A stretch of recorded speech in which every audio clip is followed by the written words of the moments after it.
रूस का साथ। साल 1971 के भारत और पाकिस्तान के युद्ध से पहले अमेरिका और सोवियत रूस के बीच पहले से ही कोल्ड वॉर चल रही थी। कोल्ड वॉर का मतलब होता है कि जब दो देश एक दूसरे से आमने सामने आकर तो नहीं लड़ते हैं, मगर वो किन्हीं दूसरे देशों को अपनी मदद देकर उन्हें जीत दिलाने में सहायता करते हैं। उस वक्त अमेरिका और सोवियत रूस दोनों ही ये चाहते थे कि दुनिया भर में दोनों देश अपनी अपनी विचारधारा को सबसे आगे रखें। और तो और अमेरिका ऐसा चाहता था कि दुनिया के सभी देश कैपिटलिज्म को फॉलो करें। वहीं सोवियत रूस का ये कहना था कि दुनिया के सभी देशों को कम्युनिज्म को मानना चाहिए। तो चलिए, इससे पहले कि हम आगे बात करें, हम ये समझ लेते हैं कि आखिरकार कैपिटलिज्म और कम्युनिज्म ये दोनों आखिरकार होते क्या हैं। तो आपको बता दें कि कैपिटलिज्म, जिसे पूंजीवाद भी कहते हैं, ये किसी देश को चलाने की वो व्यवस्था होती है जिसमें लोगों को बहुत ज़्यादा आज़ादी होती है। हर कोई अपना व्यापार कर सकता है और जितने चाहे पैसे कमा सकता है। वहीं दूसरी ओर कम्युनिज्म में व्यक्ति के पास आज़ादी थोड़ी कम होती है और साथ ही साथ ऐसे देशों में लोगों को खुद की बड़ी कंपनियां खोलने की इजाज़त नहीं होती है। उदाहरण के लिए ऐसे समझें कि रूस एक कम्युनिस्ट देश है और वहीं अमेरिका कैपिटलिस्ट। भारत और पाकिस्तान के युद्ध के पहले ही सोवियत रूस ने पाकिस्तान को ये चेतावनी दी थी कि उसे इस युद्ध को शुरू नहीं करना चाहिए। वहीं इस युद्ध में पाकिस्तान के साथ में कई सारी बड़ी शक्तियां खड़ी थीं, जिसमें अमेरिका और ब्रिटेन शामिल थे। इन दो देशों के अलावा पाकिस्तान को चीन, सऊदी अरब, जॉर्डन, फ्रांस, इंडोनेशिया, ईरान, तुर्की, लीबिया और श्रीलंका का समर्थन मिला हुआ था।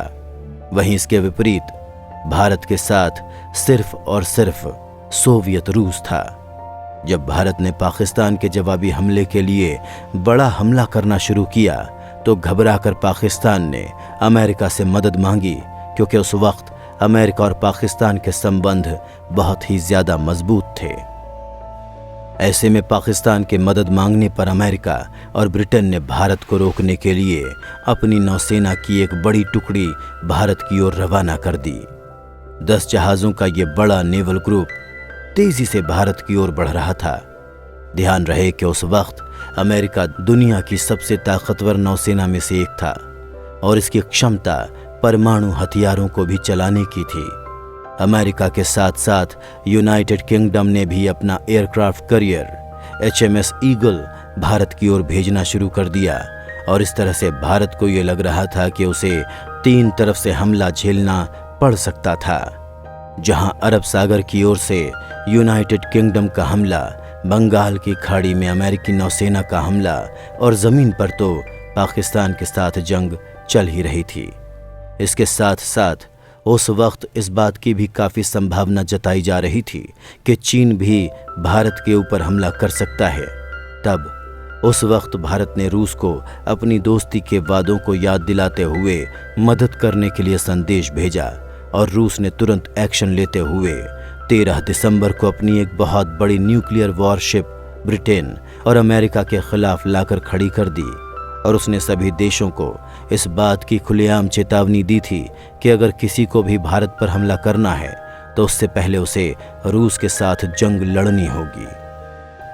रूस के ऐसा सख्त कदम उठाने की वजह से अमेरिका और ब्रिटेन दोनों ने वहां से वापस जाना ही बेहतर समझा, क्योंकि अमेरिका ये बात अच्छे से जानता था कि रूस के पास इस वक्त खोने के लिए ज़्यादा कुछ नहीं है और रूस में कम्युनिस्ट सरकार है, तो इस सरकार को देश की जनता के सवालों का ज़्यादा जवाब भी नहीं देना पड़ता है।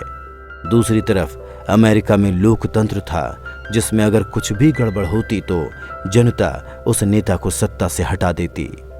तब अमेरिका के उस वक्त राष्ट्रपति रहे निक्सन ने इस खतरे को न मोल लेने का फैसला लिया। उन्हें पता था कि अगर उन्होंने अमेरिका को इस युद्ध में ढकेला तो उनकी सत्ता कभी भी वापस नहीं आएगी। वहीं ब्रिटेन ने जब ये देखा कि सोवियत रूस भारत के साथ इतनी मजबूती के साथ समर्थन पर खड़ा है, तो उसने भी इस युद्ध से पीछे हटने का फैसला ले लिया। अब रूसी न्यूक्लियर वॉरशिप चारों ओर से भारत की सुरक्षा में लगे हुए थे और इधर भारतीय सेना पूर्वी पाकिस्तान में लगातार अपने काम पर लगी हुई थी। पाकिस्तान के पास अब उम्मीद की कोई आशा नहीं थी, क्योंकि उन्होंने अमेरिका के दम पर इस युद्ध की शुरुआत की थी, मगर अब वही अमेरिका उनके साथ नहीं था। उस वक्त पाकिस्तान ये बिल्कुल भी नहीं समझ पा रहा था कि उसे अपना अगला कदम किस तरह से उठाना चाहिए। साल 1971 की जंग के बाद भारत और रूस के संबंध काफी गहरे होते गए। दोनों देशों के बीच बड़ी बड़ी डिफेंस डील हुई हैं और आज भी भारत और रूस एक दूसरे के करीबी मित्र बने हुए हैं।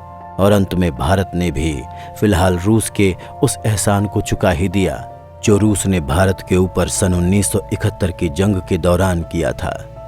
साल 2022 में शुरू हुई यूक्रेन और रूस की जंग में भारत ने रूस की आलोचना करने से साफ मना कर दिया।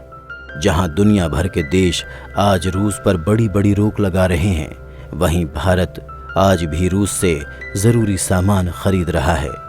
इससे हमें ये पता चलता है कि किस तरह से भारत और रूस तब भी हमेशा एक दूसरे के साथ थे और अब भी, जब दुनिया के बाकी देश उन्हें साथ रहता हुआ नहीं देखना चाहते हैं।